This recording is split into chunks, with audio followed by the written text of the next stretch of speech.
Well, let's do another verse of Greek, shall we? So this is Philippians 1:2, the second verse. The greeting of a letter usually had so-and-so to so-and-so, hello. Normally the hello was a form chairein, which was literally to rejoice, but it's an idiom for hello. And Paul may riff on that with charis. See if you can pronounce the Greek here, if you know a little Greek. Here's how I would pronounce it. And by the way, this is the Erasmian pronunciation. It's not really authentic. It's certainly not modern Greek, but it's what they taught in seminary for a century. Charis humin, it'd be hemin, probably in Jesus' day, hemin. Charis humin kai erene, it would be irini, probably in Jesus' day. Apotheu patros hemon. It'd be hemon, probably in the time of Jesus. Maybe I need to just convert. Throw a century of Greek teaching out the window, more than a century of Greek teaching out the window, and go with what it probably sounded like. Anyway, the old-fashioned Erasmian pronunciation is charis humin kai erene apotheu patros hemon. What does it mean? Charis is grace.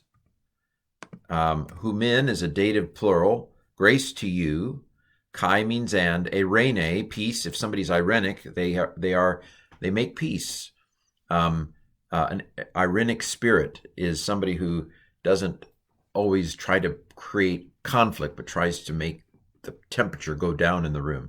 Charis humin kai erene apotheu, from God. And apo is a preposition. And it takes the genitive, and u is a genitive ending. So from God. And then this is an apposition to God.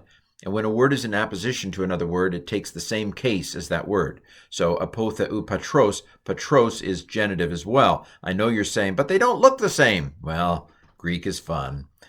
This is a second declension noun. And so it does u for its genitive, and masculine, of course, genitive masculine singular. And then patros is also genitive masculine singular, but it's what's called the third declension. It's a different group. They sat down one day and say, let's group all these Greek nouns, and they put them in three baskets. The first declension, which is mostly feminine and has lots of alphas, A's, and the second declension, which is mostly masculine, but with an awful lot of neuter, and omicron as the key in many cases. And then the third declension is where they threw everything else, including what I call accordion stems, because this is pater and then patros, where letter came. There was no letter after the R, and then all of a sudden there were after the rho.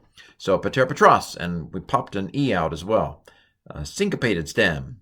But okay, so this is genitive because it's telling us about God. Who is God? God is Father of us. Hemon, and this is a genitive plural ending. So this was a genitive singular ending. This is a genitive plural.